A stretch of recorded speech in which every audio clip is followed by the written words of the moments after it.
Hello everyone, welcome back to another very important video, double fertilization और दोहरा निषेचन। दोहरा निषेचन के ऊपर आज का जो वीडियो है, तो दोहरा निषेचन नाम से यह स्पष्ट है कि यहाँ दो बार निषेचन की घटना होनी है। दोहरा निषेचन आवृत बीजी पौधों का एक विशिष्ट लक्षण है। ये केवल और केवल आवृत बीजी पौधों में या एंजियोस्पर्मिक प्लांट्स में ही पाया जाता है। दोहरा निषेचन की जो क्रिया होती है वो कहाँ संपन्न होती है? भ्रूण कोश में संपन्न होती है। सबसे पहले क्या होता है? सबसे पहले ये जो ध्रुवीय केंद्रक देख रहे हैं आप, अर्थात पोलर न्यूक्लियाई देख रहे हैं, निषेचन की क्रिया से पहले ये पोलर न्यूक्लियाई क्या कर जाते हैं? फ्यूज कर जाते हैं। और फ्यूज करने के बाद अब ये सेकेंडरी न्यूक्लियस या द्वितीय केंद्रक बनाते हैं। पहला काम क्या हुआ? निषेचन की क्रिया स्टार्ट होने से पहले ये जो इसके सेंट्रल सेल में पोलर न्यूक्लियाई देख रहे हैं, जिनकी प्लॉइडी एन और एन होती है, ये दोनों आपस में फ्यूज कर जाते हैं। और जब दोनों आपस में फ्यूज कर जाते हैं तो ये क्या बन जाते हैं? द्वितीय केंद्रक या सेकेंडरी न्यूक्लियस। और अब इनकी प्लॉइडी लेवल क्या हो जाती है? 2n हो जाती है, अर्थात ये डिप्लॉयड हो जाते हैं। ठीक है। अब होता क्या है? क्योंकि ये क्रिया दोहरा निषेचन से है, डबल फर्टिलाइजेशन से है, तो नाम से स्पष्ट है कि यहाँ निषेचन दो बार होना है। ठीक है। और ये डबल फर्टिलाइजेशन की खोज किसने की थी? नवासीन एक वैज्ञानिक थे। उन्होंने 1898 में फ्रिटिलेरिया और एलियम में इसकी खोज की थी। किसने खोज की थी? नवासीन ने खोज की थी। किसने खोज की थी? फ्रिटिलेरिया और एलियम में की थी। ठीक है। अब फर्टिलाइजेशन क्या कहलाता है? मेल एंड फीमेल गैमीट का फ्यूजन। मेल और फीमेल गैमीट का फ्यूजन क्या कहलाता है? फर्टिलाइजेशन कहलाता है। इसी को सिनगैमी भी कहते हैं। ट्रू फर्टिलाइजेशन इसी को कहते हैं। अर्थात मेल और फीमेल गैमीट के फ्यूजन को सिनगैमी कहते हैं। और इसके परिणाम स्वरूप क्या बन जाता है? युग्मनज का निर्माण होता है या जाइगोट का निर्माण होता है, जो कि डिप्लॉयड होता है, द्विगुणित होता है। ये डबल फर्टिलाइजेशन की घटना होती कैसे है? आइए उसको जानते हैं। तो पहली बात तो ये जान लें कि मेल और फीमेल गैमीट का ही फ्यूजन होना है। तो मेल गैमीट कहाँ होता है? मेल गैमीटोफाइट में होता है। फीमेल गैमीट कहाँ होता है? फीमेल गैमीटोफाइट में होता है। मेल गैमीटोफाइट किसको कहते हैं? नर युग्मकोद्भिद किसको कहते हैं? तो जर्मिनेटिंग पॉलन ग्रेन को या अंकुरित परागकण को मैच्योर मेल गैमीटोफाइट कहते हैं या परिपक्व नर युग्मकोद्भिद कहते हैं। वहाँ क्या होते हैं? वहाँ मेल गैमीट होते हैं और फीमेल गैमीटोफाइट, ये भ्रूणकोश फीमेल गैमीटोफाइट कहलाता है और यहीं पर ये फीमेल गैमीट होती है। ठीक है। फीमेल गैमीट कहाँ है? इस एम्ब्रियो सैक के अंदर या इस फीमेल गैमीटोफाइट के अंदर ये एक सेल है और यही क्या कहलाती है? फीमेल गैमीट कहलाती है। तो पहली घटना क्या होगी? पहली घटना तो ये हुई कि ये तो फ्यूज कर गए और फ्यूज करने के बाद क्या बना लिए? द्वितीय केंद्रक बना लिए। अब अगली घटना क्या हुई? तो पहले देखते हैं। यह एक क्या है? परागकण है। अब इस परागकण का जब अंकुरण होता है तो इस परागकण के अंकुरण से क्या बनता है? ये पॉलन ट्यूब बनती है और इस पॉलन ट्यूब में दो गैमीट होते हैं। ये नॉन मोटाइल होते हैं, अर्थात ये अचल होते हैं। ये मोशन नहीं कर सकते, गति नहीं कर सकते। इस नाते इसको वहां तक पहुंचाने के लिए ये पॉलन ट्यूब बनती है। ठीक है। अब चूंकि डबल फर्टिलाइजेशन की क्रिया इस फीमेल गैमीटोफाइट के अंदर या मैच्योर एम्ब्रियो सैक के अंदर ही होनी है, तो मैच्योर एम्ब्रियो सैक तक इस पॉलन ट्यूब को वहां तक पहुंचना जरूरी है कि नहीं जरूरी है? तो ये मैच्योर एम्ब्रियो सैक में ये पॉलन ट्यूब कैसे पहुंचता है उसको जरा हम अच्छी तरह से समझ लेते हैं। तो जब कोई पॉलन ट्यूब एम्ब्रियो सैक में प्रवेश करने का काम करती है तो आपने ये पहले पढ़ रखा है कि ये एम्ब्रियो सैक कहाँ होता है? ओव्यूल के अंदर होता है। और ओव्यूल में क्या होता है? ये निचले वाला सिरा जो उसका माइक्रोपाइल की तरफ होता है और उसके आधार वाला सिरा उसका चलाजा सिरा होता है। तो जब भी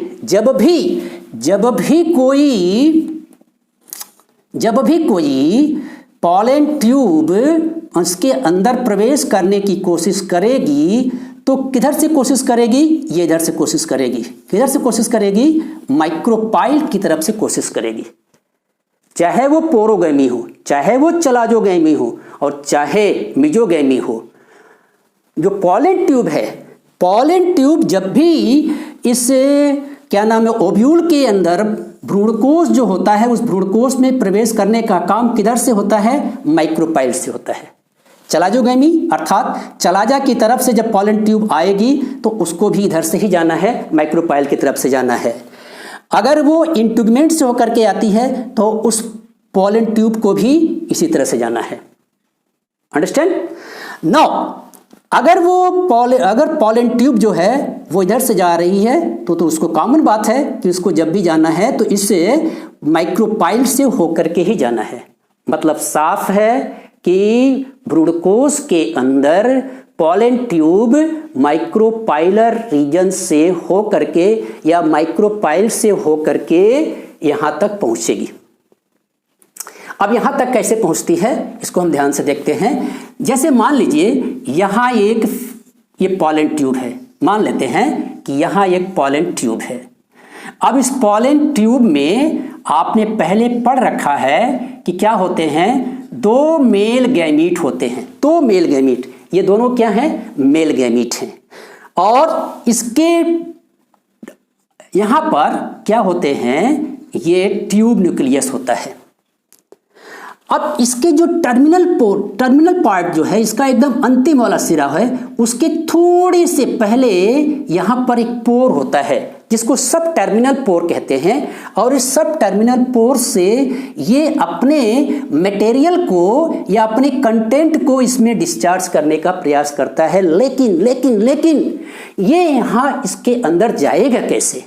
तो यहां आप क्या देख रहे हैं, ये दो सिनर्जिड सेल्स दिखाई पड़ रही हैं, एक सेल ये और एक सेल ये, अर्थात दो सहायक कोशिकाएं दिखाई पड़ रही हैं। और ये दो सहायक कोशिकाएं क्या करती हैं, इसमें देख रहे हैं आप, यहाँ फिंगर लाइक प्रोजेक्शंस दिखाई पड़ रहे हैं, या उंगलीदार संरचनाएं दिखाई पड़ रही हैं, या उंगलीदार जैसी रचनाएं दिखाई पड़ रही हैं, या यहाँ पर थिकनिंग दिखाई पड़ रही है। मतलब ये कि इनको हम लोग फिलीफॉर्म ऑपरेटस कहते हैं या फिलीफॉर्म उपकरण कहते हैं। अब ये फिलीफॉर्म ऑपरेटस क्या करते हैं, अपने अंदर से कुछ सब्सटेंसेस को रिलीज करते हैं, कुछ केमिकल रिलीज करते हैं। और यही केमिकल क्या करते हैं, इस पॉलन ट्यूब को अपनी ओर अट्रैक्ट करते हैं। पॉलन ट्यूब को क्या करते हैं, अपनी ओर अट्रैक्ट करते हैं। कौन, फिलीफॉर्म ऑपरेटस के द्वारा जो सब्सटेंसेस जो केमिकल रिलीज किए गए, वो केमिकल क्या करते हैं, इस पॉलन ट्यूब को अपनी ओर अट्रैक्ट करते हैं। और अट्रैक्ट ही नहीं करते हैं, अट्रैक्ट करने के बाद उसको डायरेक्शन भी देते हैं। अब इस प्रकार से इन दो सिनर्जिड्स में से किसी एक सिनर्जिड में ये पॉलन ट्यूब इंटर करती है और सिनर्जिड क्या हो जाती है, डीजनरेट हो जाती है या डिसइंटीग्रेट हो जाती है। और ये अपने कंटेंट को इसमें क्या कर देते हैं, रिलीज कर देते हैं। ये जो ट्यूब न्यूक्लियस होता है, ट्यूब न्यूक्लियस भी अल्टीमेटली क्या हो जाता है, समाप्त हो जाता है, नष्ट हो जाता है। अब पॉलन ट्यूब कहाँ पहुंच गई, सिनर्जिड्स के अंदर पहुंच गई। सिनर्जिड में ये जब चूंकि सिनर्जिड नष्ट हो गई तो यहाँ इसका जो साइटोप्लाज्म बचा है, उस साइटोप्लाज्म में ये इसके जो मेल गैमीट हैं वो पहुंच जाते हैं। अब फर्स्ट मेल गैमीट, पहला नर युग्मक जो होता है वो क्या होता है, इस अंड से मिलता है। और जब अंड से मिलता है तो इसके साथ फ्यूजन होता है, सिनगेमी होती है, रियल जो फर्टिलाइजेशन है वो होता है, अर्थात वास्तविक निषेचन की क्रिया होती है। और उस वास्तविक निषेचन की क्रिया से क्या बनता है, डिप्लॉयड स्ट्रक्चर बनती है, जिसको हम लोग युग्मनज कहते हैं या जाइगोट कहते हैं। और उसकी प्लैडी कितनी होती है, 2n होती है। जो सेकेंड मेल गैमीट होता है, वो सेकेंड मेल गैमीट जो है वो इस द्वितीयक केंद्रक के पास पहुंचता है। अब ये द्वितीयक केंद्रक बन गया है, क्या बन गया ये द्वितीयक केंद्रक। अभी तक ये क्या था, ये अलग अलग थे, लेकिन जब आपस में ये फ्यूज कर गए तो आपस में फ्यूज करने के बाद अब ये क्या बन गए, द्वितीयक केंद्रक बन गए। क्या बन गए, द्वितीयक केंद्रक बन गए या सेकेंडरी न्यूक्लियस बन गए। ठीक है। और इनकी प्लॉइडी क्या हो जाती है, 2n होती है। इनकी प्लॉइडी क्या होती है, 2n होती है। नाउ अब ये जो सेकेंड मेल गैमीट है, सेकेंड मेल गैमीट इस द्वितीयक केंद्रक, जो द्वितीयक केंद्रक यहां बन गया है, इस द्वितीयक केंद्रक से अर्थात इसके साथ फ्यूजन करता है, इसके साथ फ्यूजन करता है। इस घटना को ट्रिपल फ्यूजन कहते हैं या त्रिक संलयन कहते हैं। इस घटना को ट्रिपल फ्यूजन कहते हैं या त्रिक संलयन कहते हैं। तो त्रिक संलयन से या त्रिसमेकन से एक ट्रिप्लॉइड स्ट्रक्चर बनती है। क्यों ट्रिप्लॉइड बन गई, 2n तो ये था और एक मेल गैमीट, तो क्या हो गया यहां पर, ट्रिपल n हो गया ना भाई, द्विगुणी संरचना ये थी, और एक मेल गैमीट। तो एक मेल गैमीट जब इन दोनों का फ्यूजन हुआ तो यहां क्या बन गया, 3n। और जो 3n संरचना बनी उस संरचना का नाम है PEN, प्राइमरी एंडोस्पर्म न्यूक्लियस, प्राथमिक भ्रूणपोष केंद्रक। क्या बना, प्राथमिक भ्रूणपोष केंद्रक। अब यही प्राथमिक भ्रूणपोष केंद्रक कहां पर है, ये सेंट्रल सेल में है। कहां पर है, ये सेंट्रल सेल में है। अब ये सेंट्रल सेल बाद में किस में बदल जाती है, पेक में। किस में बदल जाती है, PEC. PEC means primary endosperm cell, प्राथमिक भ्रूणपोष कोशिका में बदल जाती है। और फिर ये अल्टीमेटली किस में बदल जाती है, भ्रूणपोष। किस में बदल जाती है, भ्रूणपोष में बदल जाती है। तो ये भी क्या हो गई, 3n हो गई। ये भी क्या हो गई, 3n हो गई। अर्थात इनकी भी प्लॉइडी कितनी हो गई, 3n हो गई। इनकी भी प्लॉइडी कितनी हो गई, 3n। तो 2 बार फर्टिलाइजेशन हुआ कि नहीं हुआ, पहला फर्टिलाइजेशन यहां पर हुआ, फर्स्ट मेल गैमीट एग के साथ फ्यूजन करके सिनगैमी के द्वारा जाइगोट का फॉर्मेशन करता है। और सेकेंड जो मेल गैमीट था वो सेकेंडरी न्यूक्लियस के साथ, द्वितीय केंद्रक के साथ मिल करके क्या बना लेता है, प्राइमरी एंडोस्पर्म न्यूक्लियस या प्राथमिक भ्रूणपोष केंद्रक बनता है। और जिस सेल में ये पाई जाती है वो सेल बाद में क्या बन जाती है, प्राथमिक भ्रूणपोष कोशिका या प्राइमरी एंडोस्पर्म सेल बन जाती है। क्या बन जाती है, प्राइमरी एंडोस्पर्म सेल बन जाती है। ठीक है, तो इस प्रकार से ये जो है अंत में किस में बदल जाती है, भ्रूणपोष। और भ्रूणपोष नाम से स्पष्ट है कि यह भ्रूण को क्या देगी, पोषण देने का काम करेगी। अर्थात ये जो कोशिका बनी है यहां पर, पेक जो बनी है, ये पेक का क्या होती है, इसका स्वभाव कैसा होता है, न्यूट्रिशनल होता है। अर्थात ये न्यूट्रिशन देने का काम करती है। किसको न्यूट्रिशन देने का काम करती है, वो जाइगोट जब भ्रूण बनाएगा, युग्मनज जब भ्रूण में परिवर्तित होगा तो उस भ्रूण को, डेवलपिंग एम्ब्रियो को या विकास कर रहे भ्रूण को पोषण देने का काम कौन करता है, यही भ्रूणपोष करता है। ठीक है, तो आइए इसको एक बार समराइज कर लेते हैं। तो समराइज कैसे किया जाएगा, तो ध्यान दीजिए, पहला केंद्रक किसके साथ मिला, पहला केंद्रक जो इस पराग नलिका के अंदर, जो पराग नलिका आ रही है ना यहां से, तो ये पराग नलिका के अंदर जो पहला केंद्रक था ये तो नष्ट हो गया, ये क्या हो गया, ये नष्ट हो गया। जो ट्यूब न्यूक्लियस था ये नष्ट हो जाता है, इसका कोई इसमें फर्टिलाइजेशन में कोई पार्टिसिपेशन नहीं होता है। तो पहला केंद्रक किसके साथ मिला, अंड के साथ मिला। तो प्रथम नर युग्मक या पहला नर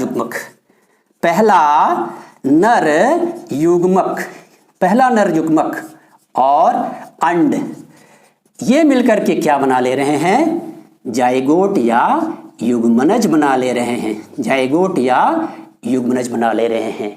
और इसको क्या कहते हैं, सिनगैमी कहते हैं। क्या कहते हैं, सिनगैमी कहते हैं। तो पहला नर युग्मक, इसकी प्लॉइडी n, इसकी प्लॉइडी n, और इससे बनने वाला जो युग्मनज है, जाइगोट है, इसकी प्लॉइडी कितनी होती है, 2n होती है। और यही युग्मनज विकसित होकर के क्या बना लेता है, भ्रूण बना लेता है। ठीक है, तो ये first fertilization. Now second fertilization क्या हो रहा है, जो दूसरा नर युग्मक था, ये दूसरा नर युग्मक किससे मिल रहा है? द्वितीयक केंद्रक से। यहाँ जो सेंट्रल सेल है, इस सेंट्रल सेल में द्वितीयक केंद्रक से मिल रहा है। तो द्वितीय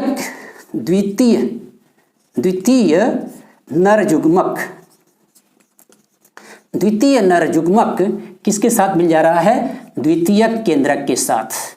द्वितीयक केंद्रक के साथ। अब जब द्वितीयक केंद्रक के साथ मिल गया तो क्या बन गया? इसकी पोलैरिटी कितनी होती है? n होती है, और इसकी पोलैरिटी कितनी होती है? 2n होती है। इसको आपने देखा था यहाँ पर। तो 2n ये और एक n ये, इससे क्या बन गया भैया? PEN, प्राइमरी एंडोस्पर्म न्यूक्लियस या प्राथमिक भ्रूणपोष केंद्रक। तो इसकी पोलैरिटी कितनी हुई? 3n। अब ये क्या बना लेती है? पेक बना लेती है, प्राइमरी एंडोस्पर्म सेल बना लेती है। तो इसकी पोलैरिटी कितनी हुई? 3n। और ये अंत में क्या बना लेती है? भ्रूणपोष। क्या बना लेती है? भ्रूणपोष। तो इसकी भी पोलैरिटी कितनी होगी? 3n। बहुत सारे क्वेश्चन इस पर पूछे जाते हैं। पोलैरिटी लेवल पर भी बहुत सारे क्वेश्चन पूछे जाते हैं।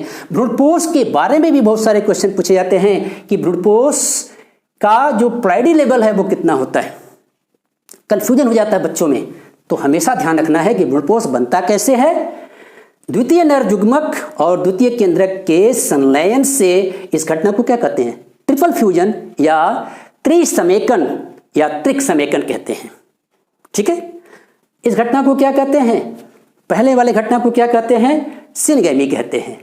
हालांकि एनसीईआरटी ने संगलन शब्द का इस्तेमाल किया है, मेल फीमेल गैमीट का संगलन। ठीक है, तो एनसीईआरटी ने संगलन शब्द का इस्तेमाल किया है। तो हम क्या कर रहे हैं इस्तेमाल? हम लोग जो है संलयन इस्तेमाल करते हैं। हम लोग संलयन इस्तेमाल कर रहे हैं। एनसीईआरटी ने संगलन शब्द का इस्तेमाल किया है, बड़ा अच्छा शब्द है। तो इस प्रकार से ये पूरा समराइजेशन इसका हो गया कि पहला नर युग्मक और अंड या मादा युग्मक कहलाएगा। ये क्या कहलाएगा? ये मादा युग्मक। तो नर युग्मक और मादा युग्मक इन दोनों के मिलने से क्या होता है? युग्मनज बनता है। ये प्रथम फर्स्ट फर्टिलाइजेशन है, और यही युग्मनज बाद में भ्रूण का निर्माण करता है।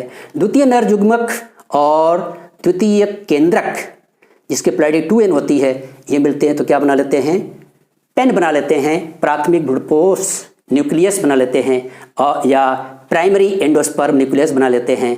और ये जहाँ पर मौजूद होती है जिस सेल में, वो पेक बना लेती है, अर्थात प्राइमरी एंडोस्पर्म सेल या प्राथमिक भ्रूणपोष कोशिका बना लेती है। और यही बाद में क्या बन जाती है? भ्रूणपोष बना लेती है, जो डेवलपिंग एम्ब्रियो को ये बनता पहले है। देखिए ध्यान से सुनिएगा, निषेचन की क्रिया दोनों तो साथ साथ होगी, निषेचन की क्रिया दोनों साथ साथ होगी, लेकिन एम्ब्रियो से पहले ये भ्रूणपोष बनता है। एम्ब्रियो के या भ्रूण से पहले क्या बनता है? भ्रूणपोष बनता है, क्योंकि एम्ब्रियो को भोजन देने का काम कौन करेगा?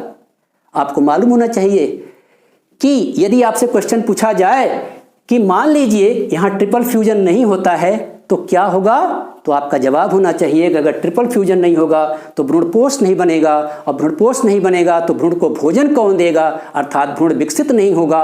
और जब भ्रूण नहीं विकसित होगा तो ऐसे बीज क्या होते हैं? भ्रूण रहित होते हैं, भ्रूण रहित होते हैं। तो आपका जवाब ये होना चाहिए कि अगर यहाँ ट्रिपल फ्यूजन नहीं होगा तो इस तरह से जो बीज बनेंगे वो भ्रूण रहित बनेंगे। स्टूडेंट्स, मुझे उम्मीद है कि ये पूरा अच्छी तरह से आपको समझ में आ गया होगा। आप इस वीडियो को अच्छी तरह से देखने के बाद आप इसको अधिक से अधिक लाइक करें, शेयर करें। और यदि आप पहली बार इस चैनल को देख रहे हैं या पहली बार इस वीडियो को देख रहे हैं इस चैनल पर, तो आप इसको सब्सक्राइब भी करें, बगल में बेल आइकन दबा दें, ताकि जैसे ही कोई वीडियो अपलोड हो तुरंत आपको उसका नोटिफिकेशन मिल जाए। धन्यवाद।